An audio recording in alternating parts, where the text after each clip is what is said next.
when I was a resident actually in ophthalmology, very early on, trying to get a feel for the lay of the land. The COS was always kind of there. There was always support, there was always mentorship available.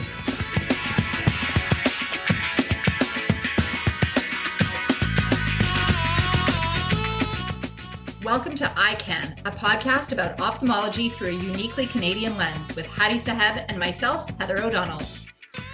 Season 5 of the EyeCan podcast is brought to you by Bayer Ophthalmology. We thank them for their support. La saison 5 du balado EyeCan vous est offerte par Bayer. Nous les remercions pour leur soutien.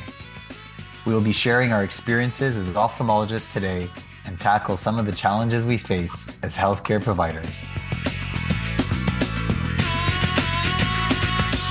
Dr. Dominique Geoffrion is an ophthalmology resident at the Université de Montréal. She holds a medical degree and a PhD in experimental surgery from McGill University, as well as a bachelor's degree in biomedical sciences. Her research in molecular biology, cancer genetics, and ophthalmology has contributed to several publications. Her PhD focused on advancing glaucoma management following Boston keratoprosthesis surgery. Dr. Geoffrion has recently earned the 2024 Artemis Award from the American Academy of Ophthalmology. A board member of Orbis Canada since 2021, she participated in the Orbis Flying Eye Hospital program in Bangladesh in 2024.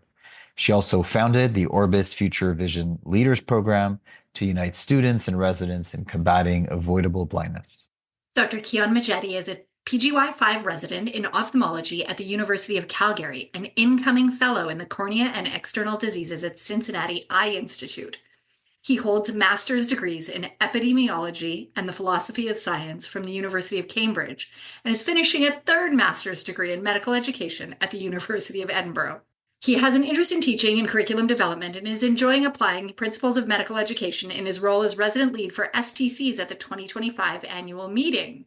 Dr. Geoffrion, Kian, Dr. Madjedi, welcome. Really lovely to meet you. And thank you for joining EyeCan. We're so happy to finally get residents on our show and excited to hear your perspectives on many things. Thanks so much for the invite. It's really great to be here. I listen to the podcast all the time, and it's nice to be on this side of the microphone. Yeah, thank you so much for the invitation. It's a bit intimidating to be here as a resident, but it's a great honor. So thank you so much for the invite. Well, we're thrilled. We've actually been wanting to make this happen for some time. And interestingly, some residents have shied away from doing this, and I get it. And I hope, the two of you are going to break the ice and show residents that this can be fun and informal and a useful way for us to hear your perspective and for all listeners as well. So thank you for breaking the ice. And for all you residents out there listening and even medical students, please be inspired and accept our invitation to the future, or even reach out with some ideas on podcasts, because this is really something that we want to highlight and do more of in the future. There's just no question, right? Once you are in the ophthalmology residency training program, you are going to be our colleague in a blink. There is the gap here between where you are right now and where you're going to be is very short, and we want you to feel like a welcome part of the community. So it's disappointing to hear anybody was ever intimidated, because we're excited to see. And also, come on, team, could you seriously be any more accomplished? I don't know what's happening here. And maybe Dr. Saheb was very fancy when he was a resident, but I was not. This is just, your CVs are remarkable. You're incredible physicians in your own rights already, even in advance of your graduation from ophthalmology here. So thank you for coming and joining us. On that topic, when I was a resident, COS is a meeting you attended. Some of the lucky residents had research presentations to present, but really that was it. And I love seeing that the COS annual meeting and even the various COS committees have made such an effort to include residents. So I would love to hear from either or both of you how you first got involved in the meeting planning, or specifically the skills transfer courses for the COS annual meeting. So how did that come about, and what has your experience been like? So my experience started through Orbis Canada. So I'm part of a group where we try to organize events to network and organize fundraising events and other initiatives for students to get involved into global ophthalmology.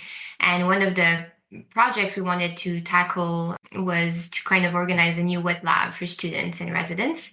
And we felt that through the COS, it was the perfect setup to kind of start that. And so we, at Orbis Canada, we reached out to the COS team last year for 2024, and we started talking with the team, and they were interested in us organizing skills transfer course on manual small incision cataract surgery.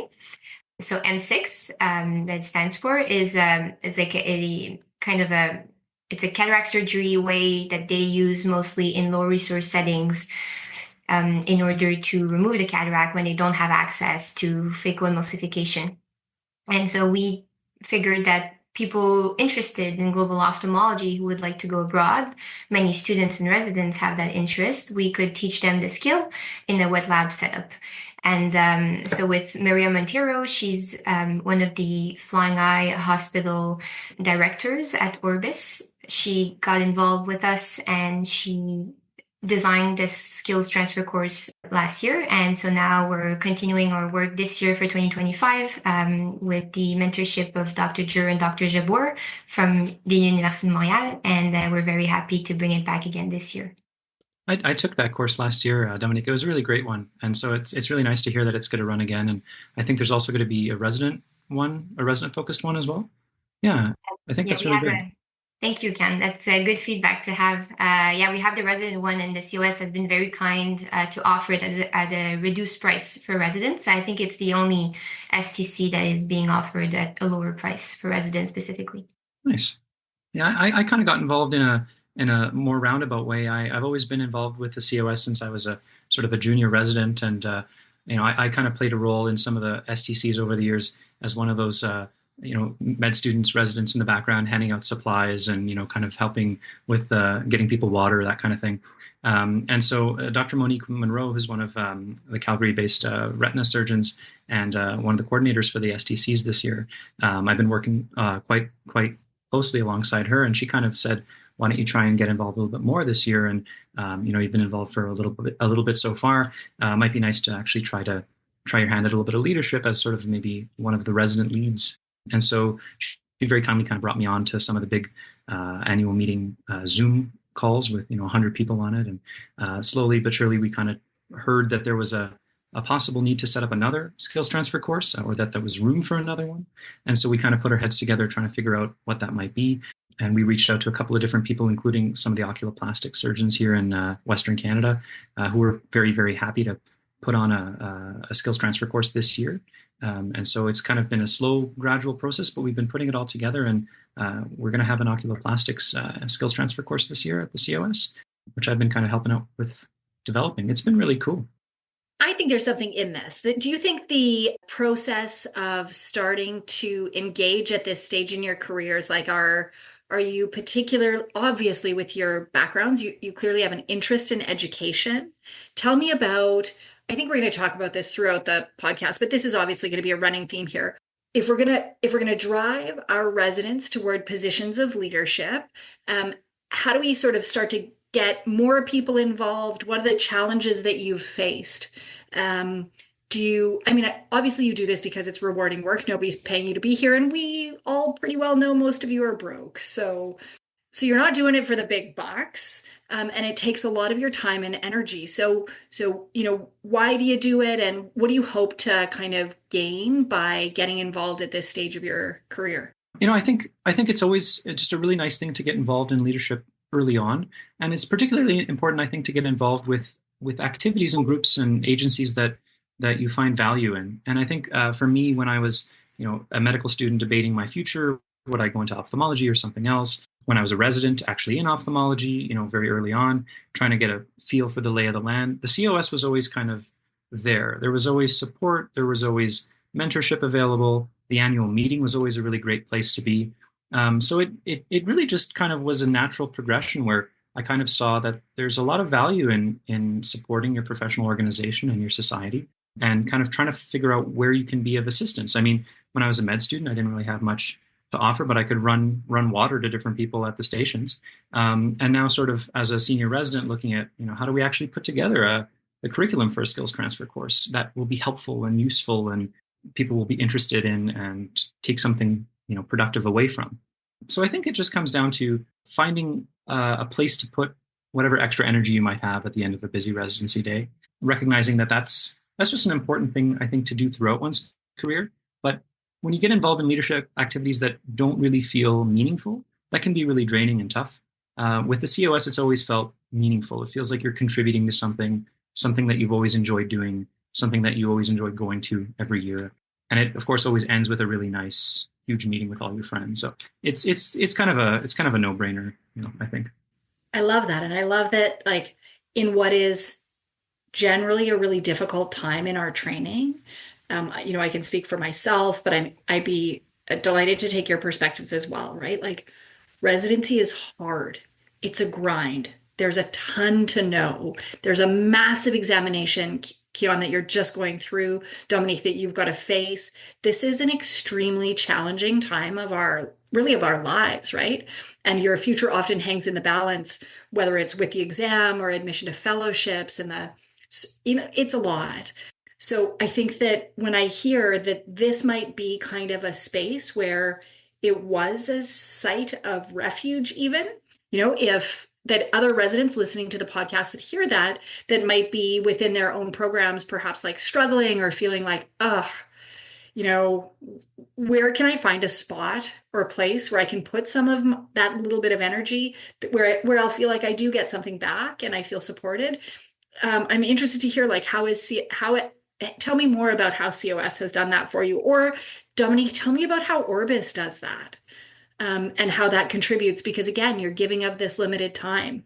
Yeah, that's a great question, Dr. Donald. Thank you. I think the leadership roles, for example, in my case with Orbis, have allowed me to understand better my strength, my weaknesses, and what really excites me. I think kind of embracing the opportunities that are given to you is really important, although there is 24 hours in a day, so you have to be mindful of that. But I think embracing what comes towards you and try to say yes to a majority of things is beneficial for learning about yourself, for making connections that will last a lifetime. I think it also allows you to meet mentors that can guide you along the way. I've been very fortunate to develop amazing relationships with several mentors in different fields.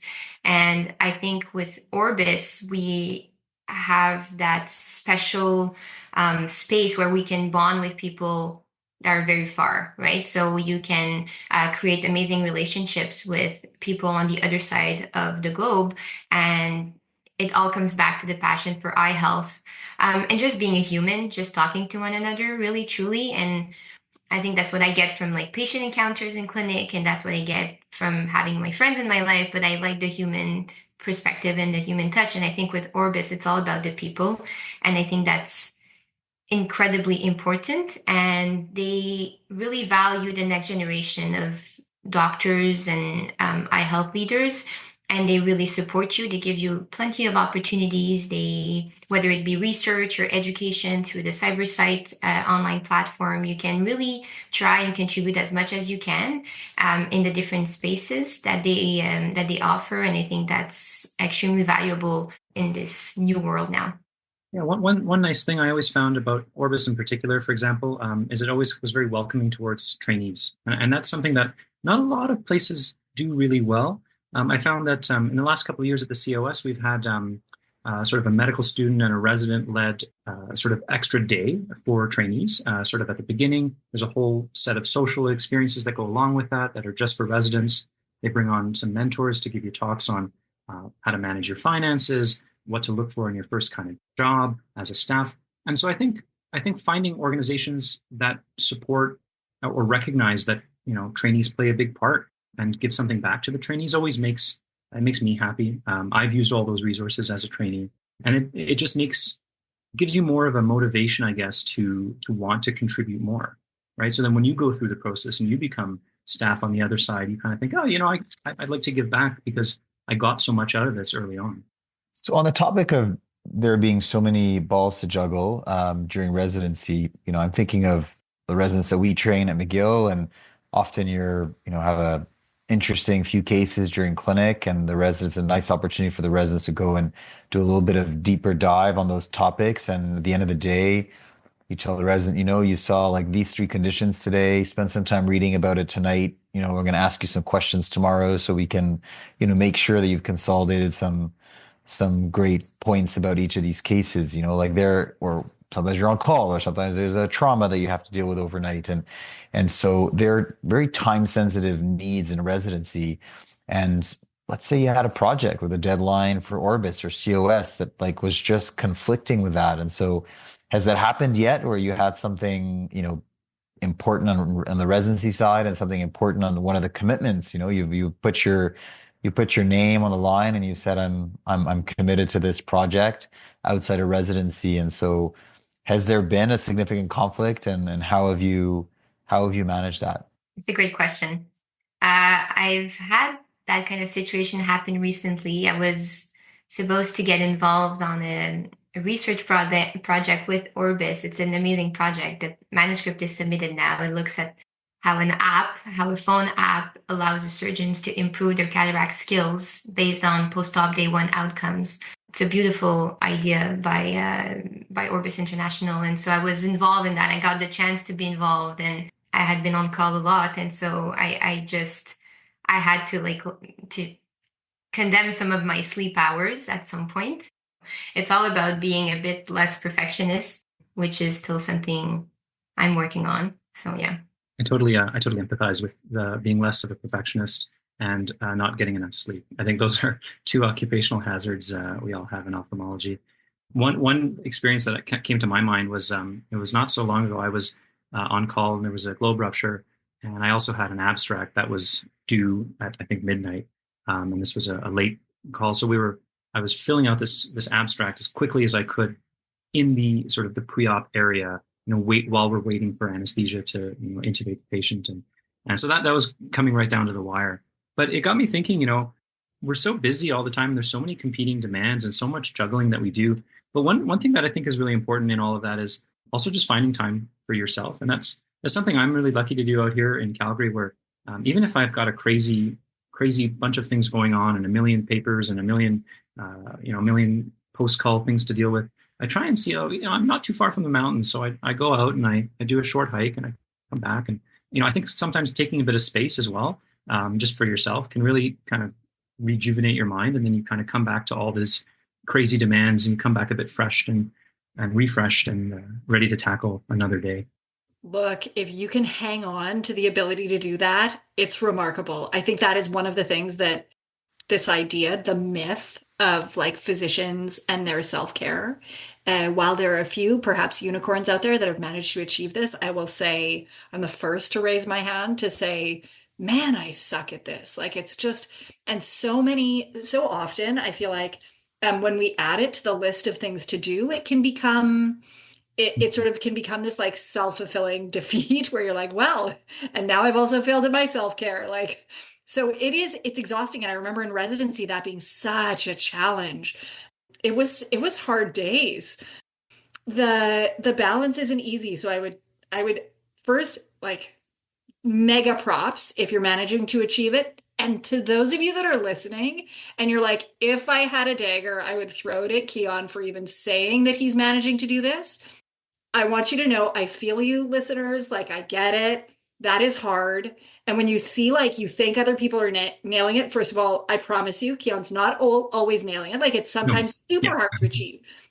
So just be be kind to yourself and be like, look, we're all a work in progress here. And it is such a challenge. And for like listeners that aren't ophthalmologists or physicians, please know, like all of your doctors are working so hard. And I think you guys are such an incredible demonstration of how many balls people are juggling. Like that's just, you're imagining like, you're going in for this globe rupture and you're a resident. And the thing that I think is fascinating that I'd love for you guys to comment on, you're constantly under this microscope of evaluation, right? In residence. Like it was a long time ago for me now, and Hattie for you too, but do you remember that? Like every day you were being evaluated. So that is like, it's hard, hey? Like, aren't you tired? I mean, I don't want to make you cry on the podcast, but it would be very juicy for the podcast to be like, and then O'Donnell made the residents cry because it is so hard.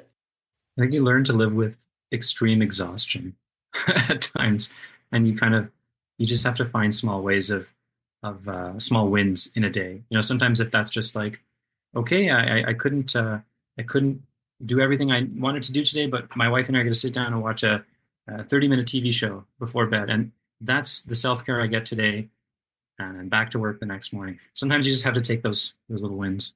It is tough to be under a microscope all the time, and also the self-doubt is constant. I think that's heavy, and so I echo Kian's comment. Like sometimes I'll just like we have no time, me and my husband, and we'll watch 10 minutes of Netflix, just 10. So I don't have the same willpower to go on a hike as Kian, but yeah, I wish I did. I think it too, one of the things that the more passionate you are about, like if you like your job, the time that you spend, like I would really encourage residents and you guys, like you've found these niches within ophthalmology already.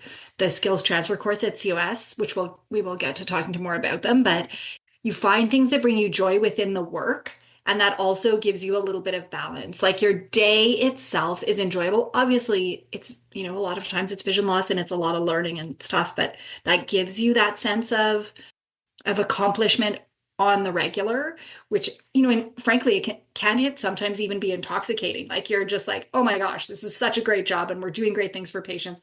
Can't even imagine what that's like when you're on the Orbis plane in some foreign country. Yeah, no, for sure. That's another experience. I only visited the Flying Eye Hospital once on the last day, but I was working in the local hospital, so just adapting to just the new environment and discovering everything was extremely enriching. And I mean, it's an experience I'll remember for the rest of my life. It was incredible, and I hope to stay in touch also with the ophthalmologists that I met there on a WhatsApp group. So hopefully, again, the human connections will last a lifetime. But yeah, no, it's incredible the work that they do.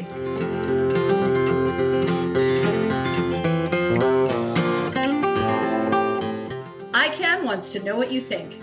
Please send your comments on today's episode or any suggestions you may have for topics or features to communications@cos-sco.ca, and we'll try to incorporate them into future episodes.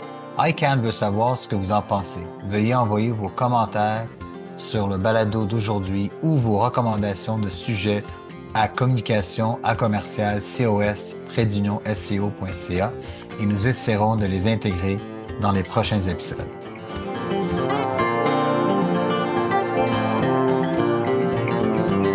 Hi, I'm Brian Balios, and I listen to the EyeCan podcast.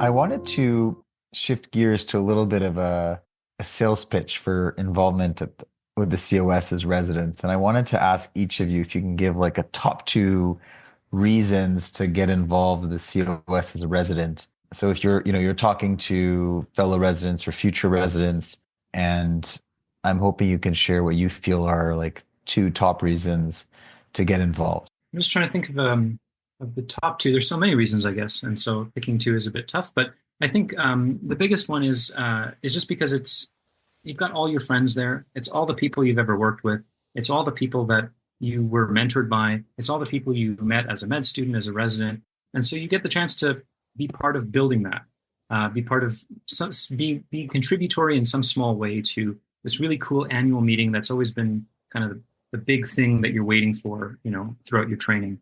Chance to collaborate with your friends, chance to go out for, drinks with people that you just met, chance to see old friends from across the country. So when you get involved in a small way, whether it's, through a skills transfer course or through committee membership or anything like that, you just kind of feel like you're part of something really big. So that's I guess that's the first one. And the second one is kind of silly, but I think it's just fun. It's a fun thing to do. It's a fun group of people. And so when you're doing it, it doesn't really feel like work. You're kind of sending emails and doing all these kind of logistics, planning and things like that. But at the end of the day, you don't walk away from that tired or exhausted or, oh, I just had to do all these things. You walk away from it and you're like, that was really cool. I got to chat over Zoom with a couple of physicians that I haven't seen since I was a med student, and we got to reconnect, and I got to ask them if they wanted to get involved in this course, and they said yes. And so it's it's fun and energizing, I think, is the second answer.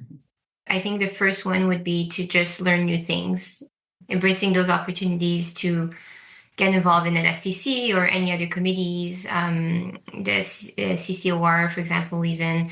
You just learn new things. You just expose yourself to gaining new skills, whether it's how to collaborate, how to meet people from the industry, to talk about the surgical instruments that you'll need at the STC in that case, or any other technology that is on the market now and you need to discuss it. You just learn new things. You learn so much. The other one, again, is the connections that you make. You don't realize it, but you see it after. You kind of feel the ripple effect afterwards. You just meet so many people, so many inspiring people, and you choose to connect with whomever you want. You can go to the reps and learn about new IOLs, or you can go to your colleagues at the YO symposium, or you can go and try to speak to impressive staff that you're kind of in awe and you just want to talk to them. So I think it gives you lots of options, and it's really nice to learn a lot and to meet people. I think it makes you a better person also, ultimately. If we can't get all of the residents engaged after that commentary from you two, we're really at a loss here, because that's just fantastic. I think anybody that hears what you're communicating to them is gonna reach out. So I anticipate that the admin office is gonna have like an influx being like, oh, the residents are like, I didn't know that there was actually so much that we could do. So that's really, it's lovely. Tell us about like your future goals, guys, and tell us about leadership and how you see your trajectory evolving over time. Now, and like try, if you can, like think, okay, without constraint, like without well, if I get a job and when I pass my exam and all of that bit, if you could just picture a career. So like I remember when I went in for my ophthalmology interview at UBC, they asked me something like, where do you see yourself? And I remember describing like, okay, so picture a community ophthalmology practice where I've come in early because I'm meeting a couple of med students who I'm hoping to teach a little bit about ophthalmology before my day. And then my general ophthalmology practice is going to be this. And I had kind of this picture that was very much centered around the idea of education. And I definitely feel like that is a lot of, that's a bit of what I get to do. It's more with residency teaching, but it's really fabulous to envision what you might desire. So what does the best case scenario look like for you guys in the future? Yeah, I mean, I'm sort of on the precipice of all that kind of now. I've only got, I think, 8 weeks left of residency, and then, fellowship for me for a year. And then once that's done, sort of thinking about, what kind of career do I want to have? And it goes right back to some of the interview questions that we had, when we actually were applying for ophthalmology training. What I'm really looking forward to is a career that's just really based on teaching. And so for me, that's probably in a mid-sized academic center, because I like teaching different levels of people. I love having med students. I just had a med student today in clinic, and we were kind of walking through differential diagnosis for transient monocular vision loss. And it's fun to work with someone at a different level. And then the next day you have a different medical student, and they're in the final year. And so you're kind of, okay, a little bit more. How are we going to play around with that? What can I teach you? What do you want to learn? So for me, doing that with residents would be really cool from a surgical standpoint. And I actually had the experience fairly recently of walking my junior resident through a globe rupture repair. And it was really fun because, I was really keen to go, okay, I'm going to go suture this all shut, and it's going to be great. And it's all going to be me. And I thought, okay, actually, what if we just let the junior resident do it, and I can walk them through it? And when they closed it and everything was watertight, I didn't do anything other than kind of guide their hands and say, put a stitch there, put that deeper, put that more shallow. And the next day it looked great. And so for me, that was actually, just as satisfying in a lot of ways as actually doing it myself. So teaching a lot is definitely a really cool part that I'm looking forward to in a career, over and above doing all the sort of cool endothelial keratoplasty stuff that's hot and new. So surgical teaching, I'm really excited about getting involved in that. And that's definitely going to be a big part of my career. I think for me, I'm more junior than you, so I haven't had the experience yet in the OR. So, but I'm very excited to learn, and so I think in the future I'd love to have the chance to work in a surgical center, mostly academic. I would see myself doing lots of research, and I think also getting involved in more leadership opportunities and staying connected with just the field, like whether it be COS or any other organization that just allows you to really cherish that sense of purpose and that you feel that you're actually giving something to others, I think is very important. I love that. Your futures are so bright. That's really awesome. On the topic of your future, and both of you seem interested in education, I think you're both in a really unique position to comment on the future of ophthalmology education. And I'd love to hear from you how you think any aspect of ophthalmology education. You could talk about residency education, you could talk about the COS annual meeting. Is there anything you feel will be or should be very different than it is today in 5 or 10 years from now, as you think about the model of education, again, in any of its forms? I think we've changed across the board in most programs. Our program's still kind of going through transition to CBME or competency-based education. So even the way that we think about ophthalmology training has changed in the last, 5-10 years, from sort of time-based training to now looking at what actually constitutes being able to do something, and are you good enough to do it and move forward. And so that's been a big change in the last little bit. The next frontier, I think that's coming down the pipeline, I wonder if it's sort of technology-driven education or even AI kind of playing a bigger role. And what we're seeing is a lot more virtual teaching. We're seeing a lot of simulator-based teaching. We're seeing a lot of AI apps that are helping residents kind of memorize differentials. And I think that's going to play a role. I think one thing that we have to be careful of with all that is kind of keeping the education focused on patient care and keeping the education focused on resident-centered growth. And so I think we're going to see a lot of these new tools kind of come out, and it's our job kind of as people entering at this stage into an educational role to figure out what's helpful and which of those tools is actually useful and how we can integrate that to make a strong educational experience. Do you, before Dominique comments, Kian, is there a specific app that you've been exposed to in your preparation for your role at college that you feel has been particularly useful? I've used a lot of different sites, and I know that they're moving towards some new AI kind of components, but OCT Cases is a good one. I think that's been developed by actually some folks from Montreal, and it's a learner-driven, almost like an iWiki, where people can contribute interesting cases, and then there are test questions that kind of are derived out of those. That's been a really good resource for me. So I think absolutely AI will be very important for education in the future. I think the way it's probably going to move ahead is we're going to expand teaching for people who are actually not in the same centers, and it's just going to grow from there. Residents and young ophthalmologists are going to have a facilitated access to expertise. Based on my experience with Orbis, I think the CyberSight platform is a great example of that. Lots of ophthalmologists in different countries use it to post their cases or even use it as they're operating live, and they ask questions to colleagues and mentors that they have abroad that are connected at the same time on the CyberSight platform, and they ask how they should manage a specific case. Then it becomes an amazing resource where you can get a wonderful pool of knowledge from different people chiming in, and then you get the best of the best. I think that's going to become more and more, well, hopefully, right, more and more accessible. And for residents, that's going to be tailored to them. And then the machine maybe can give you live feedback about a specific step that can be tweaked or optimized. I think hopefully machine learning and AI is going to be able to improve our surgical skills. So I think that's going to be a big deal in the next few years. Totally agree with you. Totally agree with you. I think those collaborations are going to be so important, and the optimizing of all of our skill sets using technology. I just had the experience of one of my patients who's a physician showing me Notebook LM, where you can upload like one or more. It's like a Google platform AI where you can upload PDFs and it creates a podcast for you.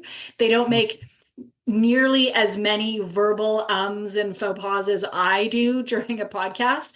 So, and you can barely tell that it's an AI generated podcast host.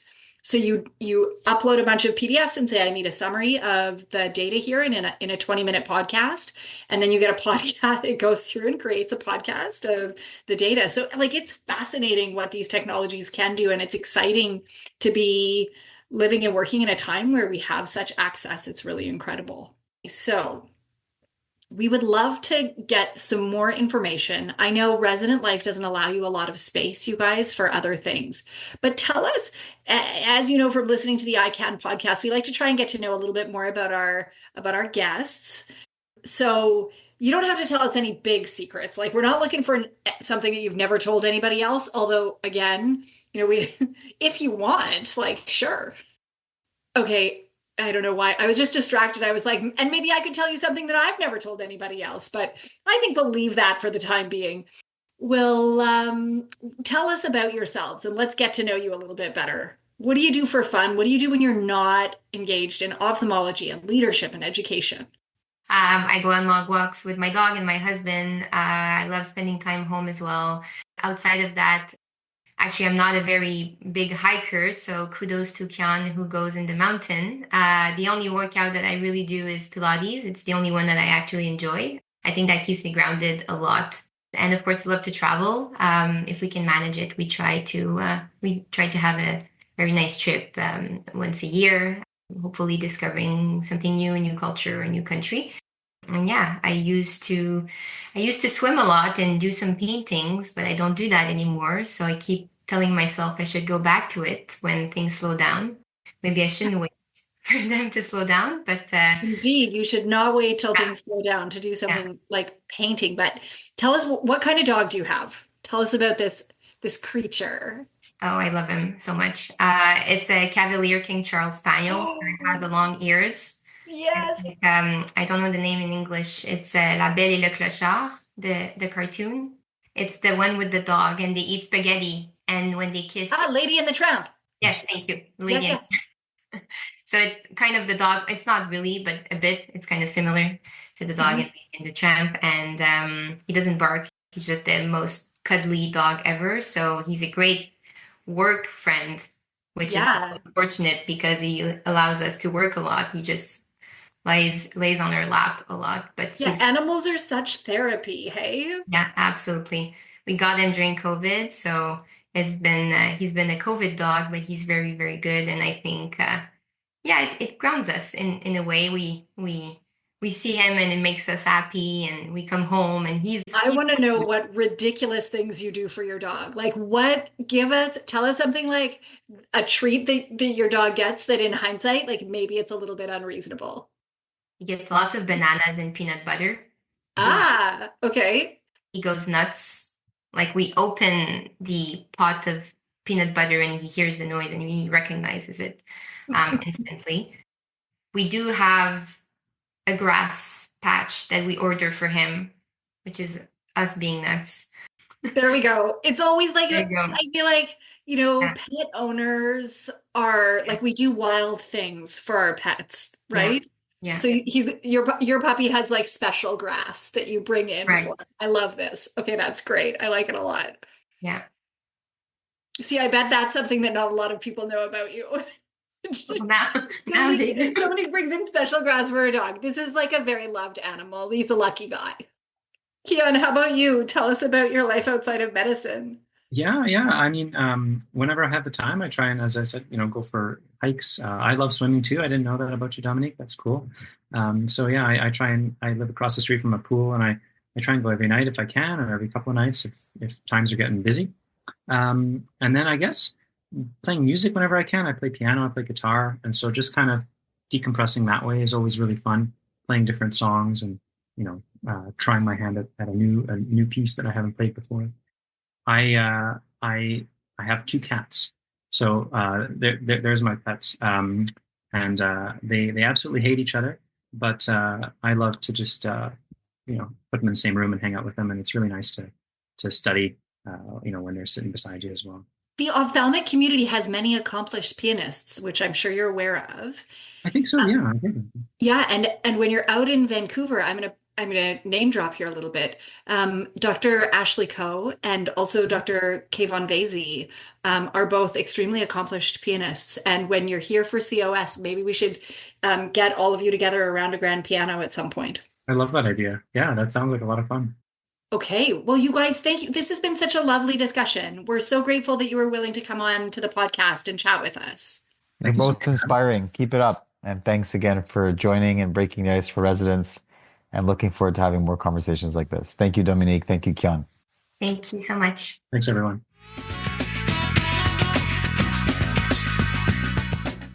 Thank you for joining us for this episode. We look forward to bringing you more engaging content over the coming months. EyeCan wants to know what you think. Please send your comments on today's episode or any suggestions you may have for topics or features to communications@cos-sco.ca, and we'll try to incorporate them into future episodes. EyeCan veut savoir ce que vous en pensez. Veuillez envoyer vos commentaires sur le balado d'aujourd'hui ou vos recommandations de sujets à communication@cos-sco.ca et nous essaierons de les intégrer dans les prochains épisodes. Season 5 of the EyeCan podcast is brought to you by Bayer Ophthalmology. We thank them for their support. La saison 5 du balado EyeCan vous est offerte par Bayer. Nous les remercions pour leur soutien. Thank you from the Canadian Ophthalmological Society. EyeCan is available wherever you listen to your podcasts and, of course, through the COS Practice Resource Center. EyeCan est disponible partout où vous écoutez vos balados et bien sûr au Centre de ressources pour la pratique de la SCO. EyeCan is written and directed by Kim Teitler and produced by John Allaire from Allaire Strategic Works. EyeCan est écrit et réalisé par Kim Teitler et produit par John Allaire d'Allaire Strategic Works. Some episodes this season will include relevant links and show notes, so be sure to check episode descriptions to learn more. Certains épisodes de cette saison incluront des liens pertinents dans les notes d'émission, alors n'oubliez pas de consulter les descriptions des épisodes pour en savoir plus. If any of our listeners have topic ideas to submit, please email them to communications@cos-sco.ca and we will review for consideration.